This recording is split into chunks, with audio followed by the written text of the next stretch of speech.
Could you explain yourself? I'm sorry. Hiya.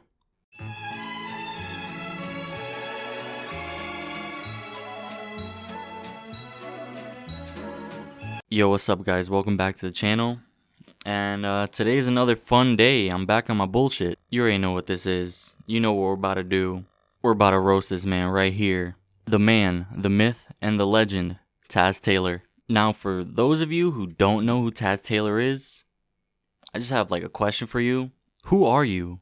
And have you been living under a rock, man? And if so, like, how'd you find this video? But anyways, we're not here to talk about you. We're here to talk about this man right here. For those of you who have seen the other producer analyses, you already know we weigh the pros and the cons, we look at the good and the bad, and we just roast them at the end. If you know Taz Taylor, you know he's from Jacksonville, Florida. He really didn't have the greatest of upbringing, so selling beats online was kind of his like way out of like merging his music talent and music interests with trying to make some money for him and his family. Before his notoriety or any fame that he had, Taz had multiple YouTube channels where he was selling beats on to try to get more people to buy, which is like an average tactic when building a brand. While doing all this, he came up with internet money, which is like from the fact that he was making money off of the internet, and he started to build a coalition of producers to try to build the brand even further than what it was. Now, as you guys know, internet money is huge. They've started working with Juice WRLD, and that's when they really blew up. And let's be honest, that's all Nick, and that's not really Taz. But in 2018, they signed a deal with Alamo and Interscope, and this is when everything started going downhill. Now, there was problems before this with internet money producers and how Taz was treating them. I'm not really gonna get into all that stuff. I'll probably just link the Periscope like video from one of the producers talking about all this stuff in there, and you guys can watch that. Now, after signing with Alamo and Interscope, you guys already know Taz is not the most wholesome or humble person in the world, and he kind of fumbled the bag with that one and soured his relationship with the two record labels with all of his antics online, going on Periscope, talking crap about people. It's too much to list. Now, within this time, Internet Money has worked with like 3 notable artists: Trevor Daniel, Ian Dior, and Chelgi. And Trevor Daniel pretty much stopped working with them, obviously because of Taz. But Chelgi was from the UK who didn't have a visa within the United States. She was just here for some work. And Internet Money obviously tried to sign her, which is illegal since she doesn't have a work visa, but they were trying to get her a work visa.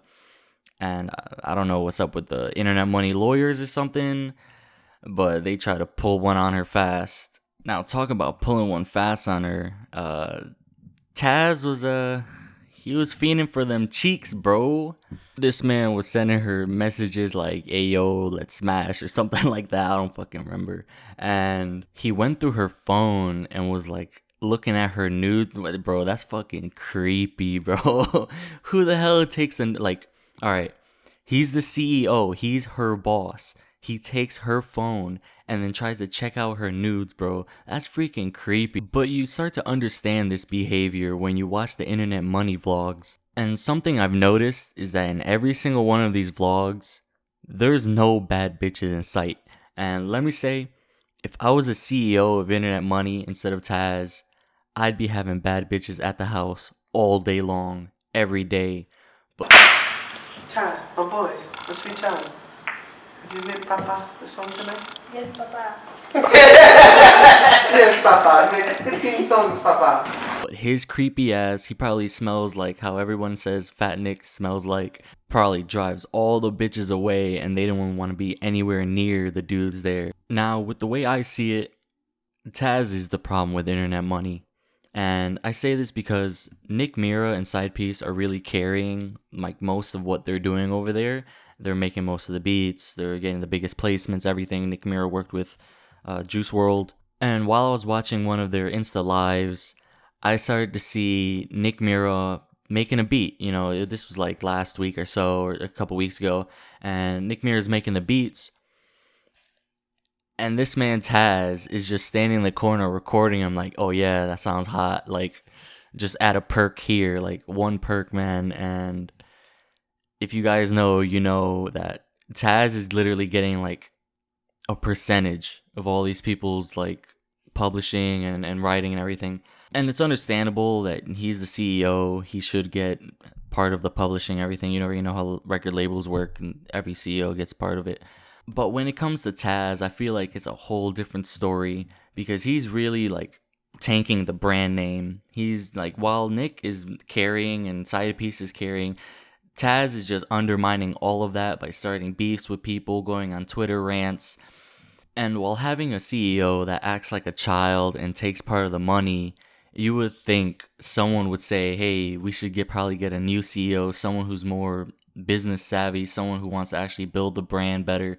Because the way I see it is, in the near future, internet money's not going to be here anymore. Now, I know that's a hot take, but like, hear me out.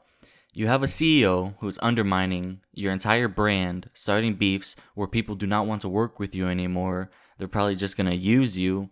You're going to be getting less placements. Well, I mean, honestly, Nick Muir will probably get placements forever, but the company itself will probably get less placements. You will eventually lose revenue. And I already know Taz is not going to step down. So either he's forcibly removed or the company tanks. Now, Taz, if you're watching this, which you probably aren't, don't worry, man. I'm not going to make fun of how you look. I'm not going to make fun of your weight.